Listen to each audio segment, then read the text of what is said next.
When should I be using ads? How should I be using ads? Should I even be using ads? There are all these questions that keep piling and piling and piling and piling up for every solopreneur, small business owner, micro business owner, even some medium to large size business owners are wondering, should I even bother, and how? I get it.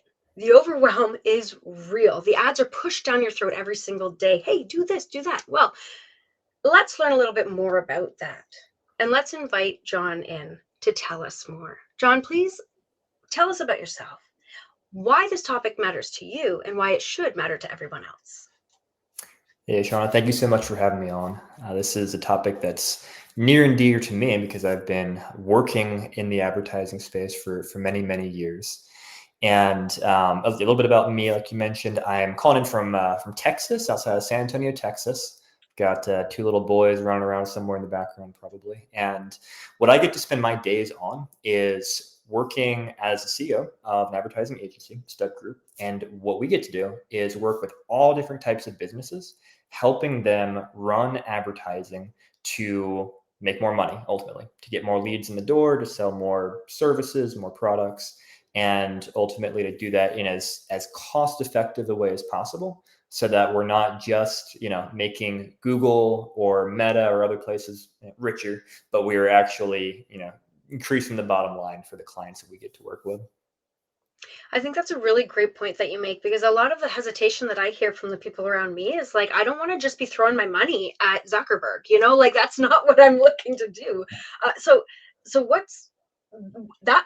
I feel like that's the first kind of mental block that we need to get around when we're talking about, do I even use ads? So how do we start that conversation? Yeah, so let's talk about how to think about ads and maybe a framework for when ads may or may not be the right choice for a business. So first thing I would say is that advertising really is fuel on a fire. So advertising is a way to go out and get more people exposed to your message. In the digital space, it's usually more people to come to your website to look at what you're offering and hopefully to get them into your funnel or whatever it is you're trying to sell to them. But I think a mistake that a lot of businesses make, a lot of advertisers make, is that they just look at the advertising side of things as, okay, this is going to be everything I need to do. I just need to run ads and then I will automatically get lots of people calling me or filling out my forms and we'll be happy. I'll make lots of money. But because when you think of advertising as fuel, like it's fuel for what? If you have a good offering already, if you have good processes in place, if you have a product or a service that people genuinely want, and you've got some proof of concept and you kind of know how to sell that, you know how to speak to some of the pain points that people have that might need your product, then you can go out and get in front of lots more people, get more business in the door through advertising. But those things are really important. If you're at the place where you're just starting out and you don't really know what you're doing, in most cases, ads are not really the right place to be. And there's exceptions to every rule. Some startups will use advertising to kind of prove concept to see if there is interest in their products or see how people, quickly, which different messages people engage with. So there's always exceptions. But for most places, I say, especially in the audience I think you often speak to, I would encourage people to start out more organically, more, hey, who are the people that I know? What are the relationships I can leverage? What are the things I can do without paying a bunch of money, whether that be, organic groups on Facebook, whether that be, reaching out to people in my network, things like that. And really build up a little bit of a nucleus of things where you know what you're selling, you know how to price things, so forth and so on. And then that might be the time where it makes sense to consider advertising to put that fuel on the fire that you already have burning. He set the stage. And now I just feel like that was beautiful. That was absolutely beautiful, because it leads to a few really important questions, which all around revolve around the idea of what tips the scale. Because a lot of times people will say, okay, yeah, but I've been doing that, right? I've been showing up and I have proof of concept. I know what I'm doing, but am I ready? When do I take that leap? And what I've been saying to people, and I don't know if this is 100% right because I am not the ads person, but I am reasonably experienced in the organic marketing aspect of things, is I've been saying, if you have a sustainable, predictable income, then you can move into ads if it makes sense to do so. A lot of times that revolves around the six-figure number. Does that sound right? It does, yes. I think definitely want to highlight what you're saying with the kind of sustainable, at least semi-predictable, income streams, because advertising, generally speaking, it doesn't work overnight. And if you're like, hey, I've got a bunch of money this month, but I'm going to throw it at ads this month, and if it doesn't work, well, I'm out of business, or I just don't have money to keep going, then frankly, that's not a good place to be in to try advertising, because advertising, it's about testing. It's about seeing what works. In the Google space specifically, if we want to take some very practical examples, it could be, there's lots of different types of keywords that we could target with your ads that sound relevant. Like when we start, be like, okay, someone searching for this is probably looking for what you do. But some of those are going to convert really well into leads and some aren't. And ultimately, you have to test it and you have to spend money and see for your specific business and your specific market what's working and what's not. And so over time, if you have, like you said, that kind of predictable income where you can say, here's a percentage of money that I can allocate to advertising. It can be consistent. Obviously, if the advertising is working really well, I can grow it over time because it's making me more money. But I can give it some time to actually see if it's going to work. And I think Right. that's really critical. And I would never recommend people to view advertising as like the make it and break it, where, yeah, if this doesn't work this month, my business is gone. That's just too much pressure and expectation to set on advertising, Right. generally speaking. And so I want to kind of touch on another thing before we move on is that the concept of using it for research, because you had mentioned about how startups will sometimes use that to do proof of concept, and I think this is a really important distinction between uses of ads, right? Because you can use ads for market research, which is if you're considering yourself a company, a business, and you're taking yourself seriously, that comes from a different pocket, so to speak. That's coming from your market research pocket, not from your sales and lead gen pocket, right? These are two different aspects of approaching your marketing strategy. So I just wanted to put that out there first so people understand the distinction there. But secondly, I want to bring up something that has been a concern for a lot of my clients, and quite frankly, for myself as well, when it comes to approaching ads. And that is handling the flow that could potentially come from said ads. I'm just going to leave it there. Here's my pie. Yeah. Well, so as an advertiser, I would say my goal is always to create a good problem for our clients. I want them coming to me and saying, "We have too many leads coming in. How are we going to handle this?" And I love having that problem to solve. But yeah, at the end of the day, it is about thinking through your process of, I don't just want people to see my name and see what I do, but what is it that I actually want them to do? So for example, if I have a process in place where, my first conversation with someone who might hire me is going to be a free consultation where I get to meet them, they get to meet me, see if we're a good fit, etc. Great. Well, then we want to think through, that is our call to action that we want to point people to from the advertising, from the page on our website that we send people to, and make it extremely clear. What we don't want to do is have, lots of different call to actions and different things that are going to distract them. They're like, oh, hey, just over here, sign up for our email newsletter. Over here, do this. Over here, do that. Oh, yeah, by the way, here's a free consult. No, you're spending money, and you want a very specific result from that money. And so, the thing is really thinking through, what do you want people to do after they click your ad? And then having a process in place for, hey, we got a lead for you. Awesome. Now what happens? Are you able to quickly call them back if they're filling out a form with their phone number? Or are you able, do you have the capacity to get on the phone with them or to, schedule a meeting with them in the near future? Because if you're at a place where you can't do those things, then you're wasting ad spend. If you're like, well, I've got availability 2 months from now. Well, that most people are not going to take that. They're going to click through, see that, and then leave. Maybe if you're in an amazing place where you're like, oh, it's okay, I still have such high ROI that it's worth getting the few people who will book out far in advance, then awesome. It's all about return on investment, ROI. But for most businesses, in order to really get good ROI on your ads, you need to have those processes really in place so you can quickly deal with the leads that are coming in and do it in a really good and professional and accommodating way. That makes so much sense. And I think that answers a lot of questions that I've heard and that I've had when I look at, okay, well, what's the next step if I choose, yeah, you know what, I'm going to try that out. And what I've written here, just as a concise reiteration of what you said, is to reinforce the workflow that is attached to your specific call to action in order to understand, and that is, of course, within the umbrella of the client's journey. So if that's a choice you choose to take, is jumping into ads, you feel like you're financially stable and ready, that's the consideration you have to make from a sustainability and customer service level, because that would be my main concern, is making sure that the customer service is still top notch. Okay, so that's amazing. I feel like that tipped the scales, right? We're now in, okay, friggin' ads. I get so excited because now we're taking action, right? I'm all about the action. I want to get this happening. So I'm trying ads, but I don't understand the analytics. I don't understand which keywords am I supposed to use anyways. You just said that sometimes you think it's the right one and it's not, which is something that happens in organic marketing as well, but it's a different kind of feedback loop, pardon me. And then you fall on your face and you fail miserably. So how do you manage all of this input and actually create success from it?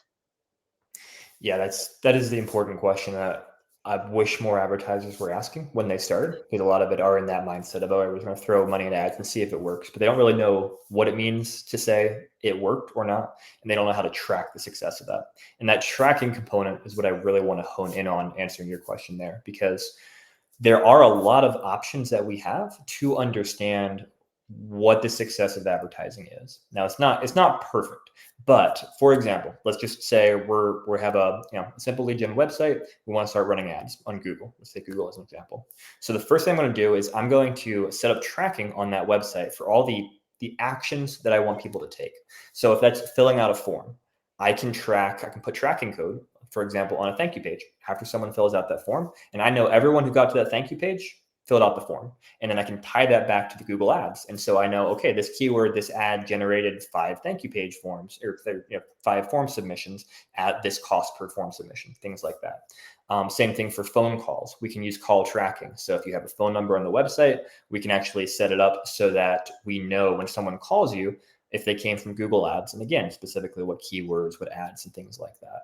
So the first thing is to set up all of that tracking so that as best as possible, you can understand what is driving leads and what is not driving leads. And then that's where the ongoing optimization comes from, is, okay, these keywords over here, I thought they'd be relevant, but people aren't converting. Now, that doesn't necessarily mean that the first thing we do is pause them and stop going after them, because there might be other problems that are preventing people from converting. It might be, the landing page on my website I'm saying this traffic to, it's not good enough. It's not communicating what I do clearly, or it doesn't have the right credibility elements so that people trust they're in the right place, things like that.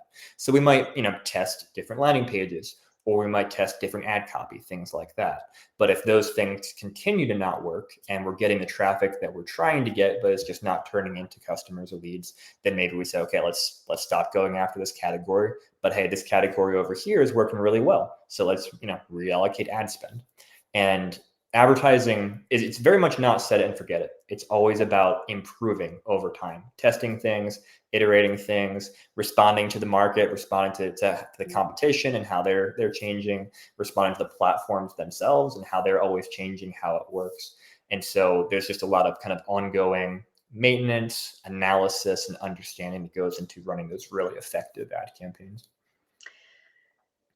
Oh, if anybody else is taking deep breaths right now, I'm with you, because this is a lot, right? And I mean, the first thing,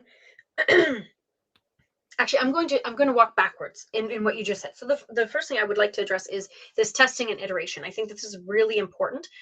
And I'm just going to quickly go over my point of view of that, coming from a few different spaces. That is the space of psychology and neuroscience first, because in that space, I had to learn how to do statistics and analysis and how to do cross-sectional studies and whether things are internally or externally valid. And the reason I'm saying all of that mumbo jumbo, the jargon that I just threw out there at you, is because I need everyone watching today to know that It could be the tiniest little tweak that changes everything. And the reason I want to say that is because if you change too many things in response to the feedback that you're getting, you'll never know what worked. So that's the first thing that I just want to say, because that lit up red lights all over my brain. And I know something about that for ads.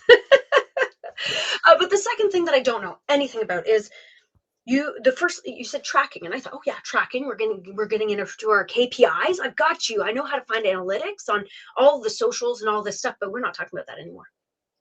I know enough to know that we're not talking about that anymore. So is this something that, like, I'm just going to get to the nitty gritty. Is this something that we should be doing as solopreneurs, micro business owners, or is this something we should be outsourcing?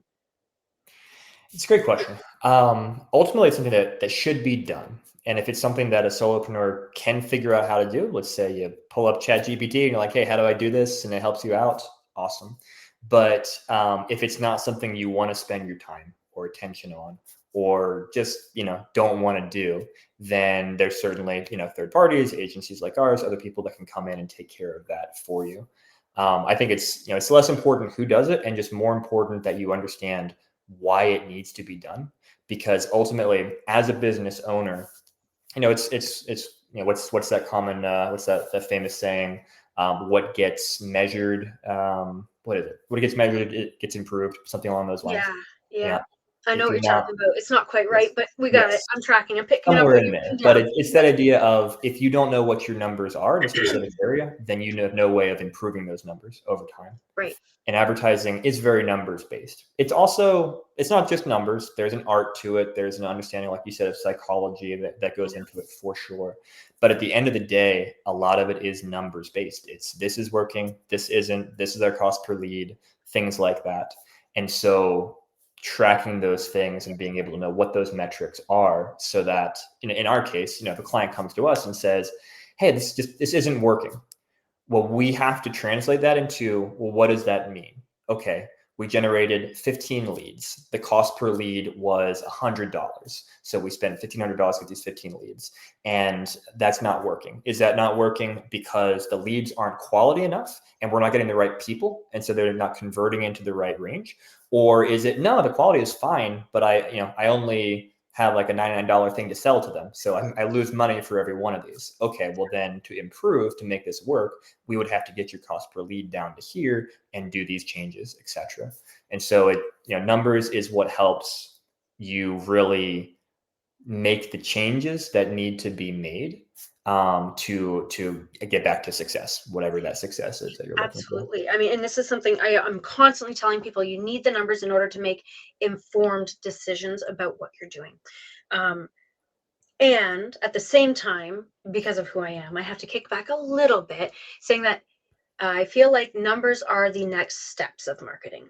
Because marketing, we know, is an umbrella, and it starts really with understanding your brand and who you are and who your avatar is. Because if you don't really know any of that, which is the art and science behind it, then you can't really, you could do the other things, but it will be a lot less refined right away, and you may or may not love it. And in my line of work, I want to love it. Like, right? I don't want to just do it for the sake of the numbers. That's how you get to people like, it's on my brain, Daddy Warbucks and Annie. We just talked about kids. We've got kids. It happens. When I'm rich and I've got all the things, but I'm not really fulfilled until you have this other thing. And this is where that start of marketing, the roots and foundation, the sticky part of marketing, that's that art and science you mentioned. The numbers are vital for the next step. Taking it off, so to speak. Build the rocket, take it off. How's that? Absolutely. Yes, you've got to have that creative input to understand, like you said, your audience, what their pain points are, what their needs are, and then the numbers, they help you improve upon that and iterate that. But the numbers don't tell you, oh, this person has this need and they don't even know what that need is. But because I've had that need myself, I can say something in a way that jogs them to say, oh, yes, I do have that problem and you have a solution. And the numbers can't really do that. They can just tell me, okay, is this messaging versus that messaging working better? And then improve upon that over time. Which is I agree, is absolutely important. That can never be understated. Now, testing iteration, I actually want to just step backwards for tracking again, for clarity. Yeah. You can do it yourself. You can hire out. Doing it yourself, though, I'm curious about tech savviness. Like, do you need to be tech savvy? Do you have time? Will you be able to have the time and bandwidth to set it up? And then also, if you make a mistake, like that's something that is a concern for me. So I'm just kind of exploring in the back of my mind the pros and cons so that our viewers can then take that list and assess which outweigh the other. Yeah. It's for most tracking, for kind of most straightforward tracking for most websites, it requires a level of tech savviness. Now, what it doesn't require is you don't have to understand like how to code things. I don't know how to code an HTML or JavaScript or whatever, but I know how to install tracking on a website. All right. Because what I can do is I know, okay, I need to go to this place, get this piece of information, and then go to this page and put it, somewhere in this page in this area, and that'll work. Which is somewhat of a simplification of it, but it's kind of at the core how it works. Same Follow, thing follow instructions. Yeah, you got to follow instructions. Exactly. Okay, so And doable. That's good. That makes it a lot more tangible, I think, for anybody exploring the idea of DIYing their tracking so that they can understand their KPIs and make informed decisions about how their ads are performing. I feel like we've kind of talked about ads in a bubble, or not in a bubble, rather, I'm going to say in a burst bubble, because we've just very broadly spoken about it. But most people, I feel like, choose Google ads, Instagram ads, like they pick one, right? Your specialty Google ads in particular? As an agency, we do really all the primary platforms. So Google ads for sure, also Meta ads, which is Instagram, Facebook, etc., and others as well. So yeah, we have pretty wide experience. So which do you think performs the best for the smaller business owner who's ready to take the leap, that first step? So let's kind of set a little bit of framework because it definitely depends on a lot of variables, but let's kind of talk through some of those variables. So first variable I would say is, are people searching for what you're offering? If they are searching, search engine is going to be a good place to reach them, often Google. But there are some businesses where people don't really know what they need, or they don't know they need it. And so they're not actively searching. They're not searching in a way that you can really identify them. And so in a situation like that, we have to do what I would call more push marketing, push advertising, which would be something like Meta, an Instagram or Facebook, where you can identify types of people, their interests, things that would make them likely to need what you're selling. And then you can make them aware of what it is that you're selling and say, hey, you do have this problem, or do you have this problem? That kind of thing. So at a very high level, are people searching for you? That's kind of the first thing I look at. Then if people are searching for what you sell, then the next thing I look at is just how much competition, how expensive is it going to be on the Google side of things to show up? Because there are some areas, some industries where, hey, there's just so many people going after it that you're probably not going to be able to run this cost effectively. And most agencies or freelancers you work with, they'll do kind of some projections and research for you, often for free. We'll do kind of free action plans for people just to get a sense for, hey, do the numbers even make sense? Is it possible? How expensive is it going to be? And so that's kind of the second step of things on the Google side of things. And what you might see is hey, some categories of traffic, there's just too much competition, it's too expensive. But other categories of traffic, people searching for things in this way, there's less competition there. So we might be able to make something work. And so that's where you start kind of getting into your strategy on the Google Ads side of things. I feel like we rule of thumb out there. You said your strategy, and I was like, oh, really? What does this look like? But go on.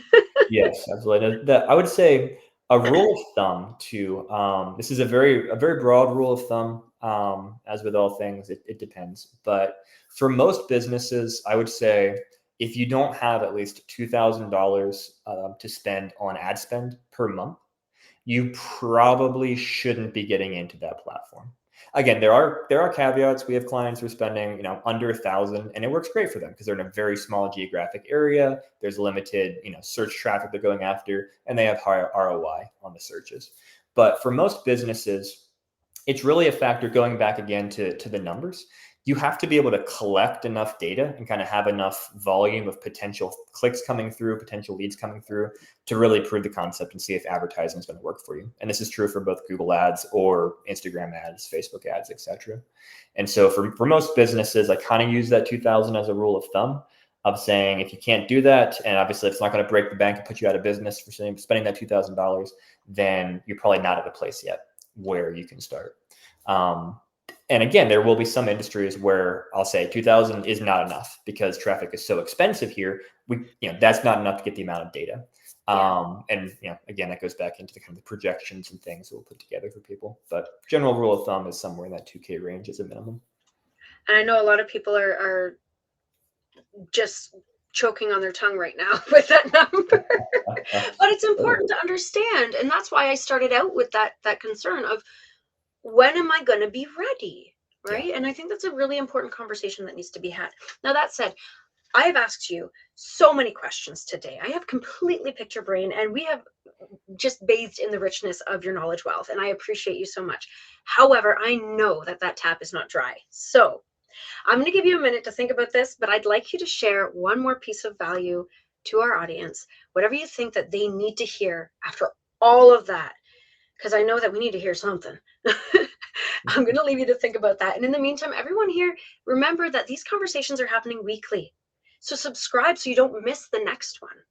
Come back and ask us questions. We're not going anywhere. We like to support you. We like to help you. And we want to further this conversation. No gatekeeping, no closed doors. We just want everyone to thrive in the best way possible. Now, I'll get off my soapbox. I'm going to give you the floor, John, and let the people know what they need to hear. I'm going to go super tactical with this. So this would be for anybody maybe who's doing Google ads right now or is going to start doing Google ads.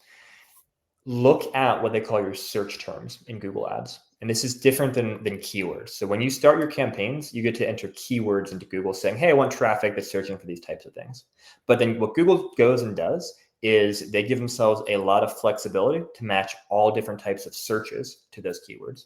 And so you might think you're getting one type of traffic, but until you look at your search terms reports, you don't really know what you're getting. And this is one of the biggest mistakes that I see kind of DIY advertisers make, is they're wasting tons of money because what they're actually paying for is not relevant to them and it's different than what they think they're paying for. So just dig into that search terms report and see what you're actually paying for.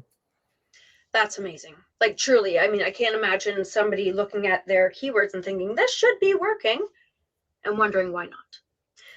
But there's more than just your knowledge wealth to offer here. So I'd like you to talk a little bit more about this complimentary consultation call that you have. Yeah, absolutely.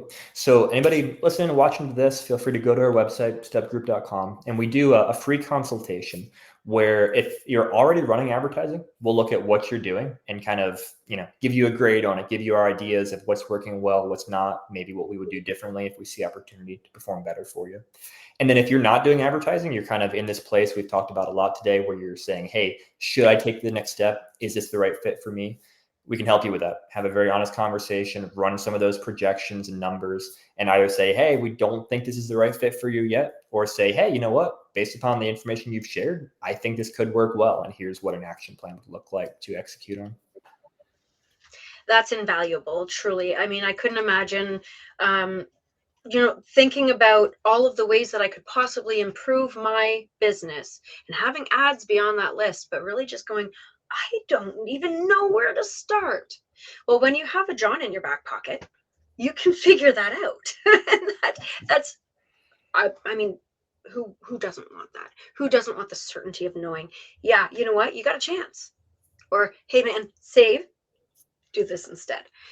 Now with that, if you have any other questions about before you get into the whole ad spend type of thing, make sure that you reach out to me. Go to www.shaunalee.com. That's SHAUNALEIGH.com, and reach out to me too, because you get to talk to me almost any time. I have a scheduler on there, and I've always got time for my people. So with that, I hope you have a great rest of the day. We will chat soon. See you later.